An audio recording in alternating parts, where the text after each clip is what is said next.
Hi friends, I Narasimha Rao Yarramnini. Today we are discussing important topic in chemical bond. Important topic in chemical bond. That is nothing but coordinate covalent bond or dative bond. Coordinate covalent bond or dative bond. Okay.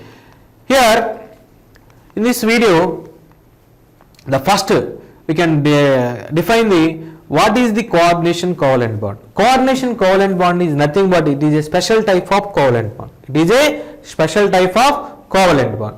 Here in this bond, the shared pair of electrons are donated by the shared pair of electrons are donated by the originator from the one of the atom or one of the fragment or one of the molecule and none from the other. None from the other. Generally, in case of covalent bond, the electrons are mutually sharing between the two fragments, either it is molecules or it is atoms, or between the molecule and atom.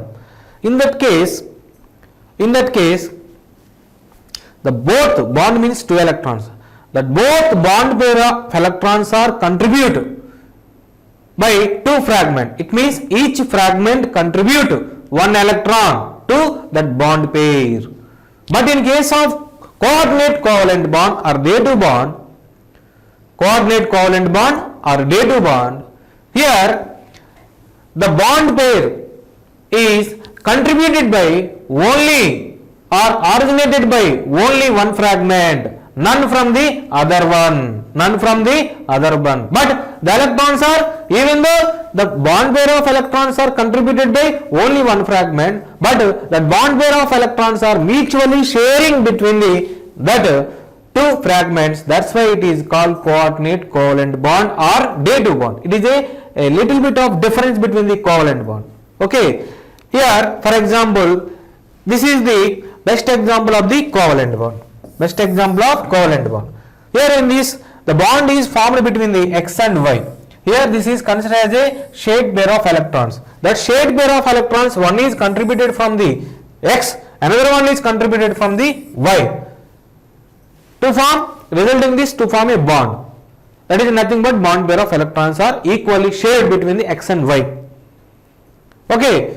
But in case of coordinate covalent bond, here X donates the bond pair of electrons. X only donates the bond pair of electrons, and here Y doesn't have any electrons with empty orbitals participate in bonding, but after formation of bond, the both X and Y are mutually sharing that bond pair of electrons.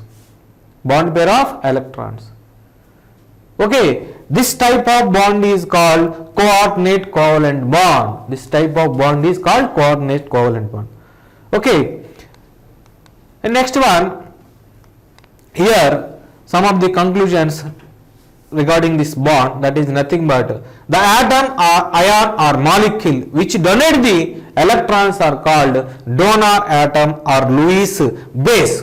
It means the donor atom must be the fragment which donate the lone pair of electrons are called donor atom or Lewis base. It must be contain lone pair of electrons. Okay. And another point is the atom or ion or molecule which accepting the electrons is called acceptors or Lewis acids.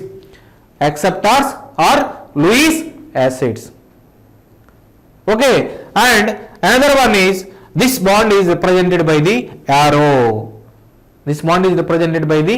And moreover, the arrow starts from the donor atom to acceptor atom.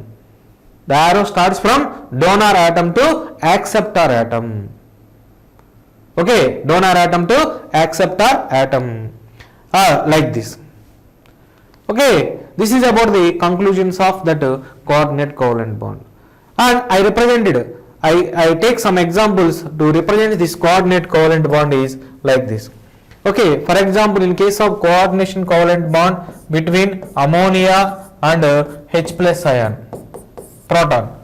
Here, this ammonia acts as a Lewis base or donor atom. This proton acts as a Lewis acceptor Lewis acceptor or Lewis proton, electron acceptor or Lewis acid. Lewis acid. Okay, we know that the fragment or molecule or ion which accept the electrons are called Lewis acid, which donate the electrons are called Lewis base. Okay, that base must be contain lone pair of electrons, that acceptor must be contain empty orbital. Empty orbital. Okay, due to resulting this, there is a coordinate covalent bond is formed between this ammonia, nitrogen and H plus ion, like this. Here this bond is represented by arrow. This arrow starts from the donor atom to acceptor atom, donor atom to acceptor atom, like that. Okay, not only in this case, if the bond between the BH3 and NH3 is also like this. Here also the bond starts from this nitrogen to boron. Here BH3, in BH3 this boron has empty orbital. Due to the presence of this empty orbital, it acts as a acceptor. Due to the presence of lone pair of electrons, that ammonia acts as a donor, Lewis base, boron acts as a Lewis acid. Okay, resulting this coordination covalent bond is formed. This bond is represented by the arrow. This arrow starts from the donor atom to acceptor atom. A little bit of difference. Okay, but final aim is, in this covalent bond and coordination covalent bond, electrons are mutually shared. But in case of covalent bond, that shared pair of electrons are originate from each electron from each fragment. But in case of coordinate covalent bond, the shared pair of electrons are originate from the only one fragment. Okay, like this we can define the coordination covalent bond and day2 bond, like and covalent bond. Okay, this is about the coordinate covalent bond and the properties of covalent bond, coordinate covalent bond containing compounds. Here they are gases or liquids or solid. Sometimes they are also solid due to the weak intramolecular forces. Okay, the melting and boiling point values of these coordinate covalent bonds are higher than that of the covalent compounds, but lower than the ionic compounds.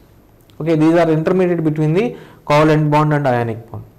Okay, the boiling point and melting points values are intermediate between the ionic bond compounds and covalent bond compounds. Okay, they have a little bit of higher values than the covalent bonded molecules and lower values than the ionic bond containing molecules, like that.